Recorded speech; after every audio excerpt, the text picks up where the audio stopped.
러시아 경제는 늘 롤러코스터 같았어요. 오랜 기간의 침체가 성장기로 이어지고 다시 오르락내리락을 반복해서 결국 아무도 무슨 일이 일어나고 있는지 제대로 알지 못하게 됩니다. 이제 진정한 붕괴가 다가오고 있습니다. 러시아는 힘겹게 버티는 노인처럼 비틀거립니다. 숨결 하나하나가 마지막일 수 있습니다. 블라디미르 푸틴의 굴욕이 드러났고 러시아는 세계 무대에서 망신을 당했습니다. 우크라이나가 불가능해 보였던 일을 해냈고 러시아 경제는 그 여파를 고스란히 느끼고 있습니다. 주요 헤드라인입니다. 전쟁 이후 처음으로 우크라이나가 러시아보다 높은 연간 경제 성장을 보일 전망입니다. 이 사실은 유로마이단 프레스가 1월 국제통화기금 세계 경제 전망 보고서를 인용해 전했습니다. 이 보고서는 각국의 국내 총생산 전망치를 제공합니다. 2026년에도 익숙한 국가들이 상위에 있습니다. 인도의 GDP는 올해 6.2% 성장할 것으로 예상되며 IMF의 예측이 맞다면 중국은 4.5%의 성장을 누릴 것입니다. 하지만 진짜 뉴스는 러시아와 우크라이나에서 나옵니다. 우크라이나 GDP는 2%, 러시아는 0.8% 성장 예상입니다. 1.2% 차이는 생각보다 큽니다. 우크라이나는 러시아 경제를 앞지르면서 불가능해 보였던 일을 해냈습니다. 푸틴이 시작한 전쟁으로 나라 전체가 고통받고 있는 이 시기에 이런 일이 일어나서는 안 되는 상황입니다. 러시아는 이제 세계 주요 경제국 목록에서 최하위에 머물러 있습니다. 인도, 중국, 미국, 그리고 심지어 어려움을 겪고 있는 유로존조차도 러시아보다 훨씬 위에 있습니다. 여러 경제국과 우크라이나가 긍정적 수치를 보이는 반면 러시아는 침체에 가까워지고 이후 몰락할 수 있습니다. 러시아 경제 기반 붕괴 징후는 영상 후반부에 공개될 예정입니다. 우크라이나에서 러시아를 앞선다는 소식이 반갑지만 한편으론 씁쓸합니다. 컴뱃 베테랑 뉴스 유튜브에서 그 이유를 설명합니다. 분명히 우크라이나 같은 중간 소득 국가는 1% 성장률 달성이 매우 어렵습니다. 일반적으로 그런 국가들은 평화로운 상황에서 그리고 견고하고 더 큰 무역 파트너들과 함께할 때 성장하는 모습을 보고 싶어 합니다. 일반적으로 그런 국가들은 연간 4%, 5%대로는 6%까지 성장하는 모습을 볼 수 있습니다. 실제로 포커스 이코노믹스의 2025년 12월 세계에서 가장 빠르게 성장하는 경제국 리스트가 이를 보여줍니다. 가이아나는 석유 호황으로 22.4% 성장했고 에티오피아는 7.3% 성장했습니다. IMF와 세계은행 등 주요 파트너들의 지원 덕분입니다. 우크라이나는 자원과 국제 지원을 갖추고 있어 비슷한 성장 가능성이 있습니다. 하지만 우크라이나 경제가 성장 중이라는 점이 중요합니다. 러시아가 거의 매일 공습하고 최대 70만 명의 군인이 침공을 시도해도 우크라이나가 버티는 것은 그들의 회복력을 보여줍니다. 푸틴이 시작한 전쟁은 한편으론 위대한 국가를 만들지만 한때 위대했던 나라를 파괴하는 방향으로도 가고 있습니다. 여기서 중요한 점은 푸틴이 침공을 결정하지 않았다면 우크라이나에 완벽한 세상이 왔을지에 관한 이야기가 아니라는 것입니다. 이 이야기는 침공이 러시아에 미친 영향에 관한 것입니다. 국제통화기금 전망 보고서에서 모스크바 타임스는 러시아 상황이 겉보기보다 훨씬 나쁘다고 밝혔습니다. 0.8%는 IMF가 전망을 0.2% 하향한 결과입니다. 같은 매체는 러시아 중앙은행이 성장률을 0.5, 1.5%로 전망했다고 전하며 은행이 성장률 조정에 이해관계가 있다고 언급했습니다. 후자는 다소 야심차고 전자가 더 가능성 있어 보입니다. 이 수치는 2026년 기준입니다. IMF는 러시아의 2025년 성장률을 0.6%로 전망하며 2026년이 두 번째 정체기로 예상된다고 밝혔습니다.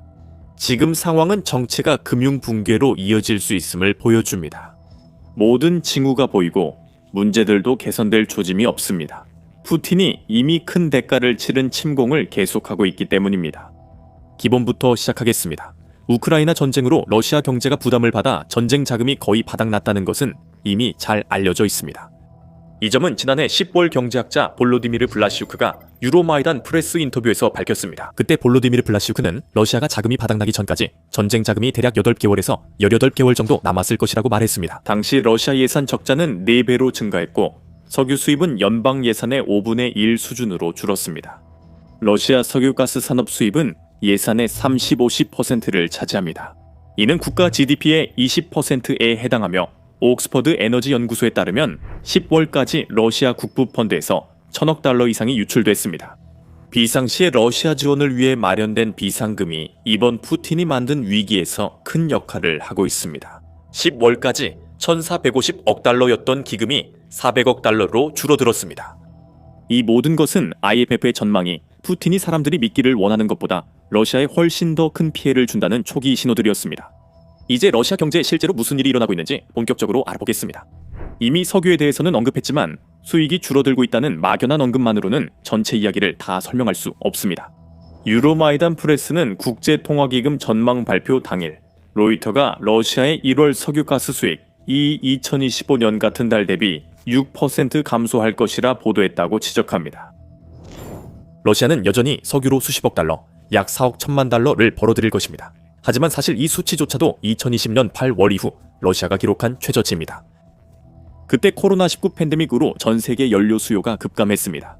러시아는 최근 다시 바이러스 대유행 때처럼 상황이 악화되고 있습니다.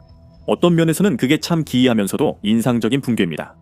러시아가 2025년에 석유와 가스 수입으로 대단한 한 해를 보낸 것도 아니었습니다. 그랬다면 이번 충격을 완화할 수도 있었겠지만 그렇지도 않았죠. 1월 매출이 강한 후 하락세를 보는 건 한 가지 일입니다. 기록을 깬 한 해가 지나고 맞이한 새해 첫 달에 이런 하락세가 나타난다는 것은 특히 석유와 가스 수입이 감소하는 상황에서는 전혀 다른 이야기입니다. 블룸버그에 따르면 러시아의 석유와 가스 수입이 2025년에 2024년 대비 24% 감소해 5년 만에 최저치를 기록했습니다. 이로 인해 러시아는 다시 한번 코로나 시대로 돌아가게 되었고 그것도 한 해 전체 동안 그런 상황이 이어진 것입니다. 아마도 블라디미르 푸틴은 수백만 명의 러시아인들이 우크라이나에서 죽거나 다치는 대신 마스크를 쓰고 있던 시절을 그리워하고 있을지도 모릅니다. 지금 시점에서 일관된 하락세가 분명하게 드러나고 있습니다. 하지만 러시아의 석유와 가스 문제가 위기에서 재앙으로 바뀔 수 있는 이유는 앞으로 나아갈 희망이 전혀 보이지 않는다는 점입니다. 이 문제를 더 악화시키는 건 우랄 원유 가격이 브렌트 원유보다 낮다는 점입니다. 러시아의 주요 원유는 브렌트유보다 배럴당 20달러에서 27달러 정도 더 낮은 가격에 팔리고 있는데 이것만으로도 이미 러시아에게 큰 타격이 될 것입니다. 하지만 이는 러시아 원유가 배럴당 40-45달러에 팔릴 가능성이 높다는 뜻입니다. 러시아는 2025년 말 로스네프트와 루코일에 부과된 제재가 특히 영향을 미쳤다고 말합니다. 이 제재들은 가격 할인을 유도합니다. 이 매체는 쿠웨이트, 사우디아라비아, 이라크의 석유 회사들이 러시아 공급 업체를 대체할 기회를 노리고 있다고 전합니다. 전쟁 이후 러시아에서 약 1,440억 유로, 1,680억 달러, 상당의 석유를 수입한 시장에서 전투가 시작됐습니다. 베테랑 뉴스는 러시아의 투자자가 몰리지 않아 러시아가 석유와 가스를 팔 수밖에 없다고 강조합니다. 그 채널에 따르면 대출이나 러시아 국채를 사는 사람이 없다고 합니다. 러시아는 에너지 제품 판매로 세금을 걷어 군인과 무기를 구입합니다. 그 시스템은 당신이 팔고 있는 제품이 블라디미르 푸틴이 필요로 하는 만큼 팔리지 않을 때부터 무너지기 시작합니다. 그리고 이것은 우리가 앞서 언급했던 내용으로 다시 돌아가게 만듭니다. 러시아의 외환 보유고 러시아 국부펀드의 상태는 10월에 0억 달러로 떨어진 이후 약간 개선된 것으로 보입니다. 매두제에 따르면 이 펀드 유동 자산은 약 34억 달러입니다. 그래도 그게 적어도 성장의 한 가지 신호이긴 하죠. 그렇지 않나요? 물론입니다. 하지만 이 펀드는 여전히 축소되어 러시아의 국가 적자를 더 이상 감당할 수 없을 정도로 줄어들었습니다. 실제로 매두자는 푸틴이 이 펀드에 지속적으로 의존한 것이 예산 적자를 확대시켰을 뿐만 아니라 인플레이션을 부추겼다고 주장합니다.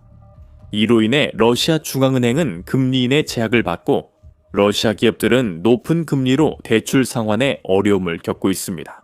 이 점을 기억하세요. 나중에 중요해집니다.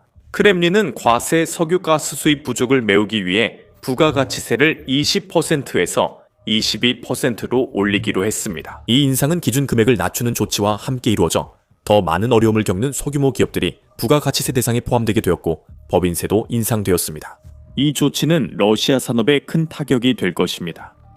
크렘린은 이 조치들로 18억 달러 수익을 기대하지만 유로마이단 프레스는 이 금액이 러시아 연방 예산 적자의 절반에도 못 미친다고 전했습니다. 반쪽짜리 조치로는 충분하지 않을 겁니다. 물론 이 세금 인상은 결국 평범한 러시아 시민들에게까지 영향을 미치고 있습니다.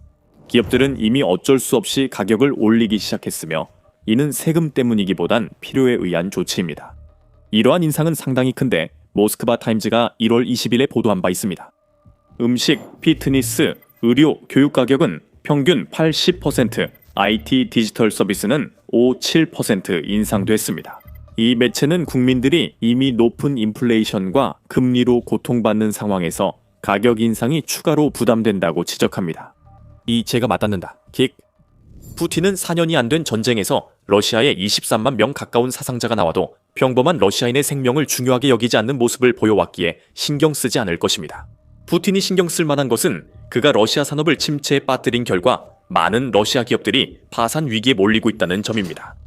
유튜버 안나 다닐추크는 우크라이나 레사야 우크라인카 볼린 국립대 부교수로 1월 17일 영상에서 이 문제를 강조했습니다. 2025년 기업 채무불이행수는 2022년의 2배로 매우 부정적이라고 그녀는 말합니다.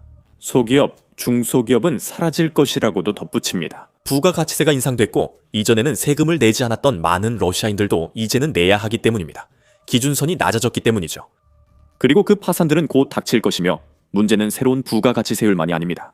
11월 모스크바 타임즈는 러시아 기업들이 오랜 고이자율로 최대 부채 부담을 안고 있다고 보도했습니다. 2025년 9월까지 부채 상환이 평균 기업의 세전 및 이자 공제 전이익의 9%를 삼켜버리고 있었습니다. 이 수치는 서방소 수출처가 아닙니다. 이 매체는 이 수치가 크렘린과 연관된 거시경제 분석 및 단기 예측 센터에서 나왔다고 전했습니다. 부채 상환 비율이 지난 2년간 3배, 9월 25일까지 그렇게 되었고 그해 첫 9개월간 1.5배 늘었습니다. 센터는 기업 소득에 대한 이자 지급 부담이 매우 높은 수준에 있다고 밝혔습니다. 이는 상황에 대한 상당히 냉정한 평가입니다. 하지만 크렘린 궁전 복도에 열린 창문이 많은 상황에서 러시아 산업 붕괴를 외치는 건 사실상 선택지가 아닙니다.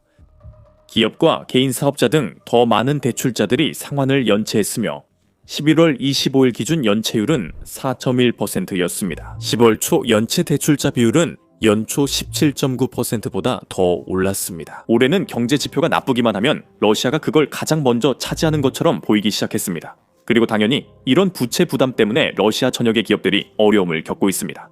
1월 1일 차더 97은 러시아의 7,000개 이상 운송회사가 파산 위기에 놓였다고 보도했습니다.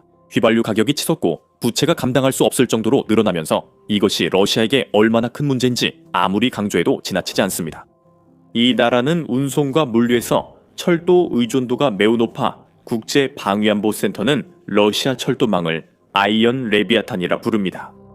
트럭 운송과 철도의 관계는 화물이 기차로 어떻게 옮겨지는지 생각하면 알 수 있습니다. 화물이 기차에서 러시아 각지로 어떻게 이동하는지 생각해보세요. 트럭 운송회사 수천 곳이 파산하면 러시아 전시 물류가 붕괴될 것입니다. 참고로 러시아 주요 철도회사인 러시아 철도는 10억 달러 부채로 흔들리고 있습니다. 인베스팅닷컴에서 공유한 로이터 기사에 따르면 그렇습니다. 러시아 산업 전반에 이런 문제가 있는 것 같습니다. 그리고 우리가 이미 말씀드린 것보다 상황이 훨씬 더 심각해집니다. 러시아 사회의 특정 계층이 이 모든 경제적 타격을 고스란히 감당해야만 하는 상황이기 때문입니다. 그리고 그들은 푸틴이 전쟁을 지탱하기 위해 의존하고 있는 평범한 러시아인들보다 훨씬 더 큰 영향력을 가지고 있습니다. 그들 얘기 전 러시아 전체 지역이 파산 위기임을 언급해야겠습니다. 푸틴은 군인과 무기 지원을 위해 공공자금을 쓰면 언젠가 바닥날 것을 알고 있습니다.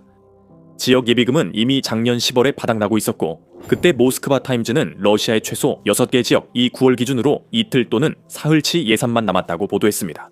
2025년입니다. 결국 러시아 67개 지역 이 2025년 상반기 적자로 끝났습니다. 이것만 봐도 푸틴의 전쟁이 아르항겔스크 주민들에게 미친 영향을 알 수 있습니다. 연간 예산 19억 3천만 달러 중 남은 돈은 12만 달러 뿐이었습니다. 볼고그라드는 24억 3천만 달러의 예산 중 24만 달러만 남았습니다. 이렇게 여러 지역이 겨울 초입을 거의 빈손으로 견뎌야 했습니다. 크렘린은 이를 느끼지 못하겠지만 그 지역 주민들은 응급 서비스가 거의 운영되지 않는 것을 보게 될 것입니다. 아마도 정부 직종에서의 대규모 해고와 교육 예산의 현저한 감소도 있을 것입니다. 공공자금이 필요한 모든 것이 영향을 받아 결국 지역의 모든 사람들이 고통을 겪게 됩니다. 많은 지역의 상황이 여전히 좋지 않습니다. 2026년 1월 11일 RPC 우크라이나는 아스트라한 지역 총생산이 2.1% 감소할 것이라고 보도했습니다. 벨고로드, 쿠르스크 등 러시아 지역들이 최전선이 되었습니다. 우크라이나와 교역하던 두 주는 이제 연방예산정부 보조금에 의존해야 하며 이 예산은 러시아 전역에서 점점 줄고 있다고 매체는 전했습니다. 지역 총생산이 4.1% 감소해 5억 7천만 달러 이상의 적자가 예상됩니다. 어디를 봐도 러시아는 재정적 위기에 처해 있으며 이러한 모든 경제적 문제들은 특정 집단의 사람들에게 영향을 미치고 있습니다. 푸틴이 화나게 하지 않는 것이 좋을 그 집단입니다. 이들은 러시아 산업을 움직이고 돈을 버는 핵심 인물들이며 푸틴이 직접 앉힌 올리가르히들입니다. 다니엘 추크는 영상에서 가즈프롬이나 로즈네프트의 소유주나 CEO들이 행복하다고 생각합니까? 라며 강하게 주장합니다. 더 많은 제재에 대해 읽고 더 많은 유조선이 압류되는 소식을 접하고 러시아 수출에 대한 더 많은 제한을 읽게 될 때 러시아가 자원 판매에 전적으로 의존하고 있는 상황에서 당연히 그들이 행복할 리가 없습니다. 하지만 재벌들 사이에서 불만이 커질 수밖에 없습니다. 실제로 러시아 문제 해결이나 푸틴 축출을 시도할지는 또 다른 문제입니다. BBC는 12월 8일 보도에서 푸틴이 러시아 재벌들의 독립적 목소리를 빼앗는데 성공했다고 전했습니다. 푸틴 정책을 비판하면 사업이 국유화될 위험이 있습니다. 전직 은행가 올렉 틴코프도 그런 사례라고 BBC는 전했습니다. 저는 가격을 논의하지 못하고 제안만 받아들였습니다. 크렘린이 우크라이나 전쟁을 인스타그램에서 미쳤다고 표현한 후 강제로 국유화를 제안했을 때 저는 협상할 수 없었습니다. 그러니까 아니요, 올리가르히들이 일어설 것 같지는 않습니다. 하지만 크렘린이 누가 목소리를 내면 기업을 장악한다면 결국 스스로 불이익을 초래할 수 있습니다. 침묵하는 사람들은 회사가 무너지는 것을 보고 있습니다. 이 기업들은 제품과 고용으로 러시아에 필수적입니다. 푸틴이 전쟁에 깊이 관여해 강제 국유화로는 올리가르히 문제를 해결하기 어렵습니다. 크렘린이 사실상 빼앗은 기업들은 당분간 회생이 어렵습니다. 국유화된 기업들이 대출 상환을 면제받아도 러시아 은행 시스템에는 여전히 영향이 있습니다. 경제적 고통이 전반적으로 퍼져 있고 그곳에서 우크라이나는 러시아 경제가 무너지는 모습을 지켜보고 있습니다. 전쟁이 여전히 치열하게 벌어지고 있을 때 아무도 가능하다고 생각하지 않았던 일을 우크라이나가 해낸 것입니다. 누가 알겠습니까? 어쩌면 푸틴의 당근과 채찍 정책에 질린 몇몇 올리가르히들도 지금 이 순간 그림자 속에서 조용히 음모를 꾸미고 있을지도 모릅니다. 붕괴는 어쩌면 이번 겨울에라도 찾아올 수 있습니다. 러시아의 침체된 경제 때문만이 아니라 러시아가 금융위기로 빠져들면서 푸틴이 국제적인 생명줄을 잃고 있기 때문입니다. 더 자세한 내용을 알고 싶으시다면 러시아에 닥칠 일이 되돌릴 수 없을지도 모른다는 내용을 다루는 저희 영상을 확인해보세요. 이 영상을 재미있게 보셨다면 우크라이나와 러시아의 전시 경제 상황에 대한 더 많은 소식을 전해드릴 수 있도록 The Military Show를 구독해주세요. 그리고 언제나 시청해주셔서 감사합니다.